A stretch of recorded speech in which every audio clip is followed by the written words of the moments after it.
करते हैं board paper 2024 से क्वेश्चन नंबर 16। तो यहाँ पे कह रहा है the mean of 5 observation is 15 if the mean of first 3 observation is 14 and that of the last 3 observations is 17 then the third observation is, और यहाँ पे हमें ये 4 ऑप्शन दिए गए हैं। तो इस क्वेश्चन के अंदर कह रहा है कि the mean of 5 observation is 15। तो हम सबसे पहले यहाँ पर ये 5 ऑब्जर्वेशन लिख लेते हैं बारी बारी से। तो जैसे कि यहाँ पर ये x1 plus x2 plus x3 plus x4 और प्लस x5, तो इसका जो मीन है ये दे रखा है 15। तो मीन निकालने के लिए, मतलब एवरेज निकालने के लिए, अगर हमारे पास में 5 ऑब्जर्वेशन है तो इसे हमें 5 से डिवाइड करना पड़ेगा इस तरीके से।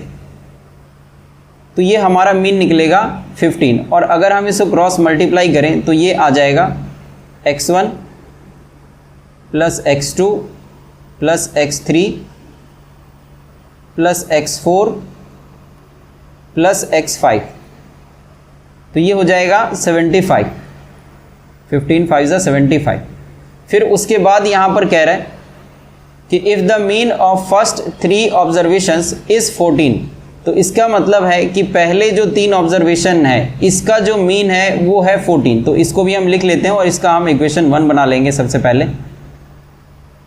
तो x1 x2 और x3 इस तीनों का जो एवरेज है, मतलब जो मीन है, ये 14 दिया हुआ, और इसको भी अगर हम मल्टीप्लाई करेंगे तो ये आ जाएगा 42। तो इसीलिए x1 प्लस x2 और प्लस x3 ये आ गया 42, और ये हो जाएगा हमारा इक्वेशन 2। फिर उसके बाद कह रहे हैं कि दैट ऑफ लास्ट 3 ऑब्जर्वेशन, तो अगर हम लास्ट 3 ऑब्जर्वेशन देखें तो 3 4 5 है, तो इसीलिए यहाँ पर x3 प्लस x4 और प्लस x5, लेकिन इसको भी हमें 3 से ही डिवाइड देना पड़ेगा। ये है 17, और अगर हम इसको क्रॉस मल्टीप्लाई करें तो ये आ जाएगा x3 plus x4 plus x5 is equal to 51, और ये हो जाएगा हमारा थर्ड इक्वेशन। तो सबसे पहले हम इस दोनों को सॉल्व करते हैं, बट फर्दर सॉल्व करने से पहले मैं चाहूँगा कि इस वीडियो को एंड तक जरूर देखना, और सॉल्यूशन अगर समझ में आए तो कमेंट और लाइक जरूर करना, और मुझे मोटिवेट करने के लिए चैनल को सब्सक्राइब जरूर करना। तो करते हैं इस क्वेश्चन को फर्दर सॉल्व। तो यहाँ पे सबसे पहले और सेकेंड इक्वेशन, मतलब फर्स्ट और सेकेंड इक्वेशन को अगर हम यहाँ पे वैल्यूज़ को देखें तो x1 plus x2 plus x3 42 है। तो इसके अंदर अगर हम पुट करें तो ये बात हम लिखना पड़ेगा हमको कि पुटिंग इक्वेशन 2 इन फर्स्ट। तो यहाँ पे इस 3 तक यहाँ पे 42 है, तो इसीलिए 42 प्लस x4 और x5 ये हो जाएगा 75। तो x4 और 5 को यहीं पे रहने देंगे और 42 को ले जाएंगे पीछे। 75 minus 42, x4 plus x5 is equal to, ये हो जाएगा 3 और ये हो जाएगा 3।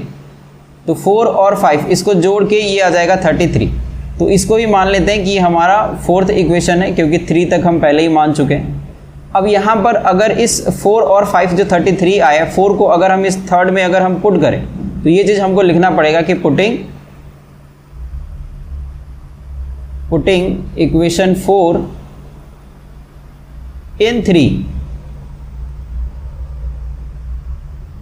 तो यहाँ पे इस x3 को रहने देंगे और प्लस इस 4 और 5 की जगह पे हम यहाँ पे पुट कर देंगे 33 इज इक्वल टू 51। और अगर x3 को हम यहीं पे रहने दें तो 33 आ जाएगा पीछे, 51 माइनस 33।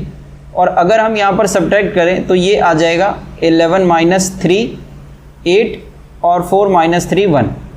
तो यहाँ पे जो x3 है ये आ जाएगा 18।